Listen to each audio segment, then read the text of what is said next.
My channel guidance ओरा। मैं हूँ doctor Manisha Pandey. आज मैं आपको माइक्रो टीचिंग का जो ब्लैक बोर्ड राइटिंग स्किल है उसके बारे में बताने वाली हूँ।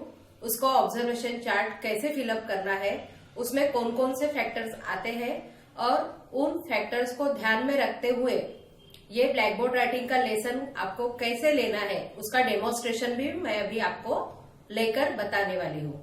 तो सबसे पहले मैं आपको बताऊंगी कि ब्लैक बोर्ड राइटिंग का ऑब्जर्वेशन चार्ट कैसे होता है और उसमें कौन कौन से पॉइंट्स आते हैं। सबसे पहले ब्लैक बोर्ड राइटिंग में रहता है निरीक्षक का नाम, जिसका निरीक्षण किया जा रहा है उसका नाम यहाँ पे आएगा। उसके बाद समय 5 से 7 मिनट जो माइक्रो टीचिंग का समय है एक स्किल के लिए, वो समय आएगा। उसके बाद कक्षा, कौन से कक्षा के ऊपर आप ले रहे हो, 8, 9, 10 जो भी कक्षा है वो कक्षा यहाँ पे आपको लिखनी है। उसके बाद उपघटक है, यानी जो फैक्टर्स इसमें आने वाले हैं ब्लैक बोर्ड राइटिंग में, कि इन फैक्टर्स को ध्यान में रखते हुए ही आपको आपका माइक्रो टीचिंग का ब्लैक बोर्ड राइटिंग का लेसन प्लान भी निकालना है। तो ये जो फैक्टर्स है बहुत ही महत्वपूर्ण है, ये आप अच्छे से समझ लीजिए। इसको ध्यान में रखते हुए आपको लेसन प्लान भी निकालना है और आपको इसकी प्रैक्टिस भी करनी है और लेसन भी आपको लेना है। तो सबसे पहला है अक्षर स्पष्टता।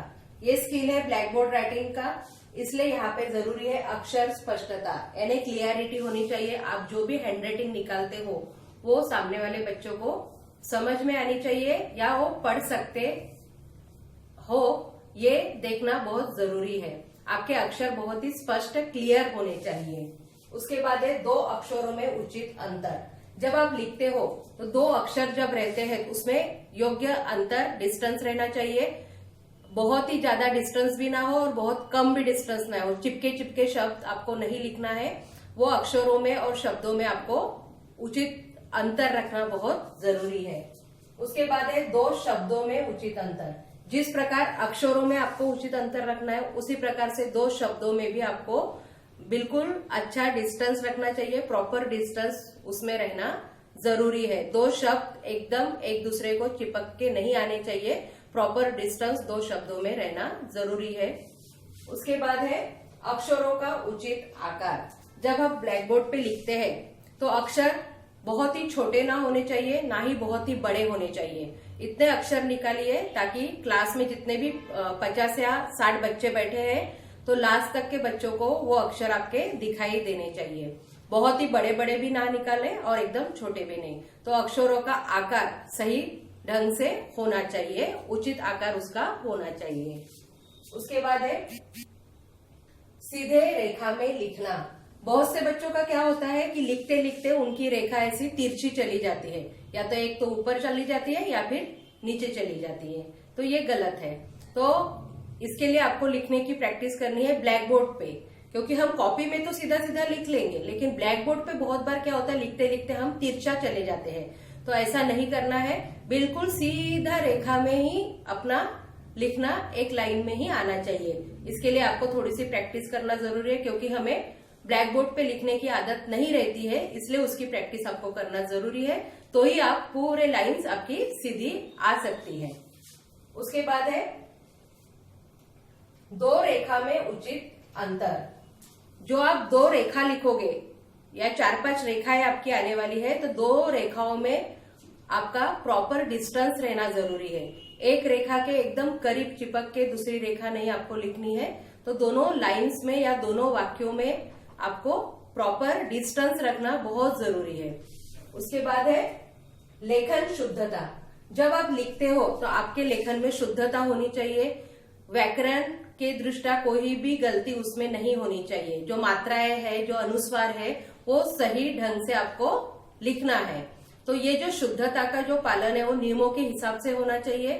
जो व्याकरण के नियम है उसी के अनुसार आपको ब्लैक बोर्ड राइटिंग करनी है, उसमें कोई भी गलती नहीं होनी चाहिए। क्योंकि आप जैसा लिखोगे उसी का अनुकरण बच्चे करने वाले हैं। अगर आपने ब्लैक बोर्ड पे रॉन्ग लिखा है, मात्राएं गलत लिखी है, तो बच्चे भी वैसा ही देख के वैसा ही गलत सीखेंगे, वैसा ही गलत लिखेंगे। इसलिए एज अ टीचर आपको प्रॉपर व्याकरण के दृष्टया सही तरीके से नियमों को ध्यान में रखते हुए शुद्धता से आपको ब्लैक बोर्ड राइटिंग करनी है। उसके बाद है लेखन का योग्य नियोजन।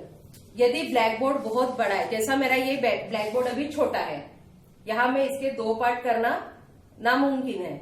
अगर ब्लैक बोर्ड बहुत बड़ा है, यहाँ से यहाँ तक के आपका अगर ब्लैक बोर्ड है तो आपको ब्लैक बोर्ड के बीच में लाइन खींच के 2 पार्ट्स करने हैं और एक पार्ट में जैसे शब्दार्थ या मेन पॉइंट्स आ जाएंगे तो दूसरे इसमें आप डायग्राम लिख सकते हो या फिर कोई सेंटेंस आपको लिखना है तो दूसरी तरफ आप लिख सकते हो।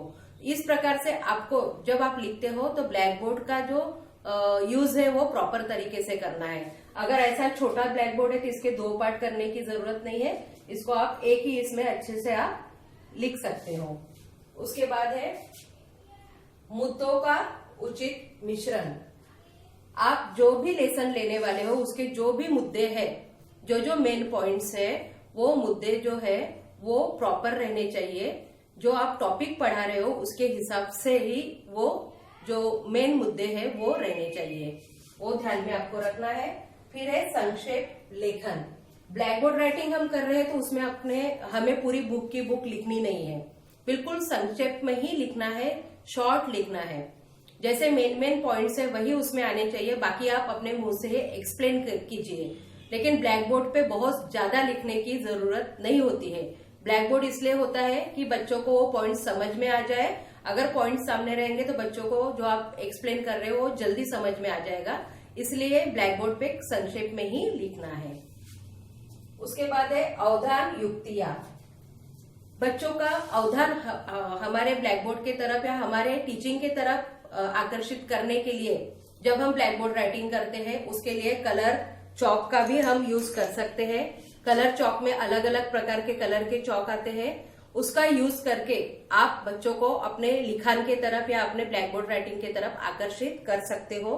तो इसलिए आप अलग अलग प्रकार के कलर के चौक भी यहाँ पे आपको यूज करना है।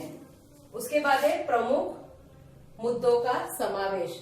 जब आप ब्लैक बोर्ड राइटिंग करते हो तो इसमें प्रमुख जो मुख्य मुद्दे हैं वो सब आने जरूरी है, कोई भी मुद्दा छूटना नहीं चाहिए।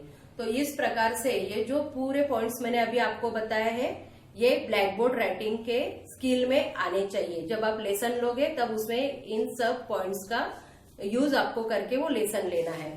अब ये जो ऑब्जर्वेशन चार्ट है, इन पॉइंट्स के आगे आपको ये कॉलम्स दिखेंगे, 1 2 3 4 5 कॉलम आपको दिख रहे हैं। उसमें लिखा है कभी नहीं, एक आध बार, कभी कभी, बहुत बार और हमेशा। तो ये जो आपको यहाँ पे शब्द दिख रहे हैं तो इस हिसाब से आपको ऑब्जर्वेशन करना है। जैसे जो निरीक्षक है वो निरीक्षक अगर लेसन ले रहा है तो आपको देखना है कि अक्षर स्पष्टता है कि नहीं है, कभी नहीं है कि एक आध बार है कि कभी कभी है कि बहुत बार है कि हमेशा है। तो इस प्रकार से आपको उसके सामने टिक मार्क करना है। जो भी ये मुद्दे यहाँ पे दिख रहे हैं आपको, ये जो पॉइंट्स दिख रहे हैं, 2 अक्षरों में उचित अंतर, अगर हमेशा उचित अंतर था तो आपको हमेशा के वहां ही टिक करना है, या फिर आपको कभी कभी लगा तो कभी कभी के सामने ही टिक करना है। ये जो ब्लैक बोर्ड राइटिंग के स्किल के जो मैंने ये 12 फैक्टर्स आपको बताया है, उन फैक्टर्स का इन पॉइंट्स के अनुसार ही आपको ऑब्जर्वेशन करना है। यहाँ पे आपको टिक मार्क करनी है। यहाँ पे जिस प्रकार से टिक मार्क होंगी उस प्रकार से समझ में आ जाएगा कि आपका लेसन सही हुआ है या नहीं हुआ है। या यदि ये जो फैक्टर्स है, ये फैक्टर्स अगर आपके लेसन में सही तरीके से आए हैं, पूरे फैक्टर्स आए हैं तो आपका लेसन सही है। या फिर ये फैक्टर्स आपके लेसन में नहीं दिखाई दे रहे हैं या कभी नहीं या एक आध बार दिखाई दे रहे हैं तो आपका लेसन यहाँ पे रॉन्ग हो गया है। तो आपको क्या करना पड़ेगा कि फिर से आपको रीप्लान करना पड़ेगा, फिर से आपको वो लेसन फिर से निकाल के आपको फिर से वो लेसन लेना है। और तब आपको ये ध्यान में रखना है कि ये जो फैक्टर्स बताए गए हैं ये सारे फैक्टर्स आपके लेसन में आने चाहिए, तो ही आपका लेसन सही हो जाएगा। तो इस प्रकार से ये जो अभी हमने देखा है ये ब्लैक बोर्ड राइटिंग के स्किल का ऑब्जर्वेशन चार्ट है।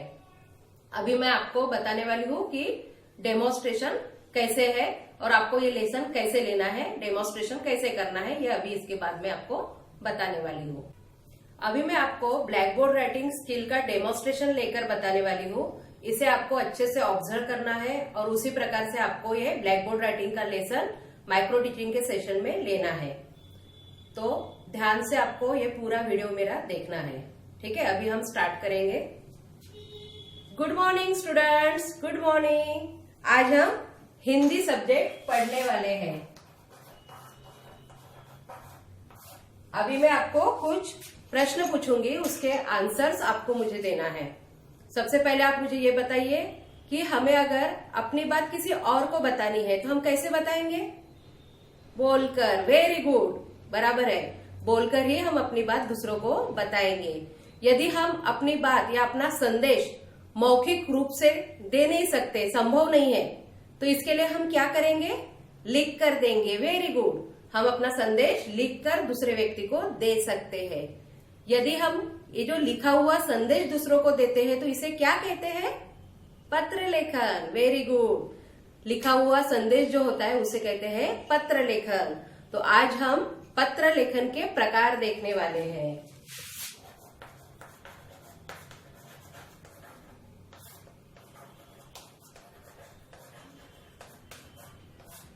ये कक्षा 9वीं का है।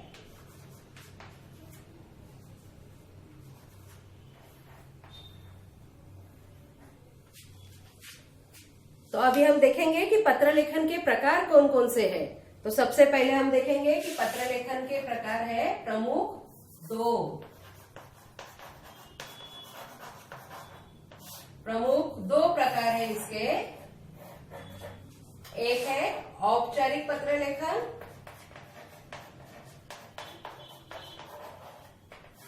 और दूसरा है अनौपचारिक पत्र लेखन। ये पत्र लेखन के प्रमुख दो प्रकार है। एक है औपचारिक पत्र लेखन, दूसरा है अनौपचारिक पत्र लेखन। औपचारिक पत्र लेखन को ही कार्यालयीन पत्र भी कहते हैं और अनौपचारिक पत्र को घरेलू पत्र कहते हैं। क्यों? क्योंकि ये अपन अपने मित्र, सगे संबंधी या रिश्तेदारों को लिखते हैं और औपचारिक पत्र जिन्हें लिखते हैं उनसे हमारा ऐसे घरेलू कोई भी संबंध नहीं रहता, इसलिए उसे औपचारिक पत्र कहते हैं। अब हम देखेंगे कि औपचारिक पत्रों में कौन कौन से पत्रों के प्रकार आते हैं। पहला है प्रार्थना पत्र।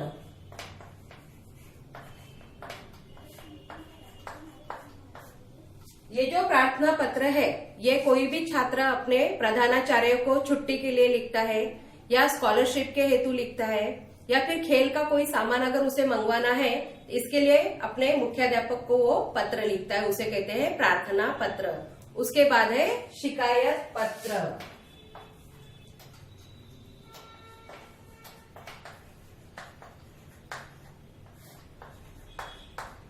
ये जो शिकायत पत्र है, हमें अगर कोई समस्या है, जैसे सड़क की समस्या है या फिर विद्युत की समस्या है या फिर जल की समस्या है, तो नगर निगम को अगर कोई पत्र लिखा जाता है तो उसे कहते हैं शिकायत पत्र, जिससे कि हमारी ये समस्याएं दूर हो सके।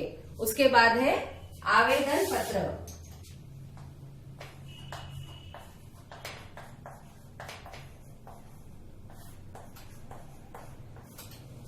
ये जो आवेदन पत्र है ये हम नौकरी के लिए करते हैं। कहीं जगह निकली है तो वहां पे अगर हमें नौकरी करनी है तो हम आवेदन पत्र लिखते हैं, इसलिए इसे आवेदन पत्र कहा जाता है। उसके बाद है शासकीय पत्र।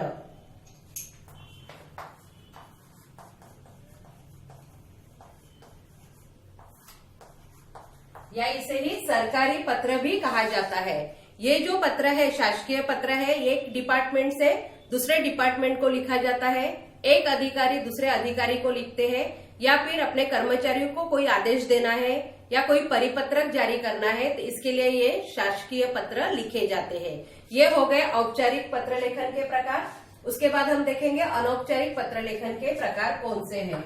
पहला है बधाई पत्र। ये जो बधाई पत्र है ये हम इसलिए लिखते हैं कि अगर किसी छात्र ने परीक्षा में अच्छे अंक लिए हैं या फिर उसको खेल में कोई पुरस्कार मिला है या कोई उपलब्धि उसने प्राप्त की है, तो उसको बधाई देने के लिए ये बधाई पत्र लिखा जाता है। उसके बाद है धन्यवाद पत्र।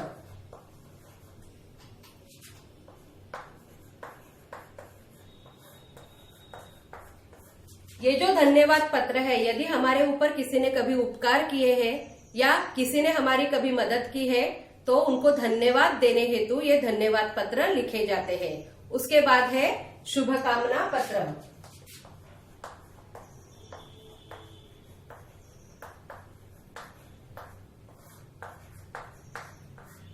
ये जो शुभकामना पत्र है, अगर किसी ने नया बिजनेस स्टार्ट किया है तो उसे शुभकामना देने हेतु ये पत्र लिखे जाते हैं, या किसी की शादी की सालगिरह हो या किसी का जन्मदिन हो तब उसको शुभकामना देने के लिए ये शुभकामना पत्र लिखा जाता है। उसके बाद है निमंत्रण पत्र।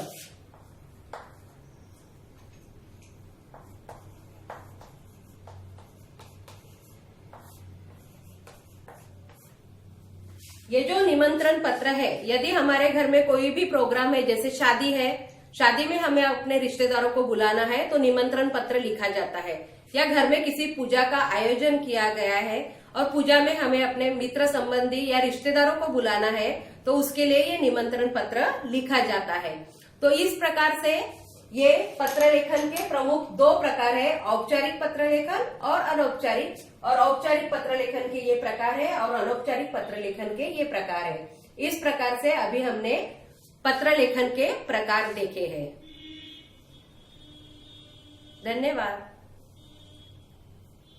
आपको अभी आपके सामने मैंने ये डेमोन्स्ट्रेशन लिया है। यहाँ पे मैंने अलग अलग चौक का यूज किया है।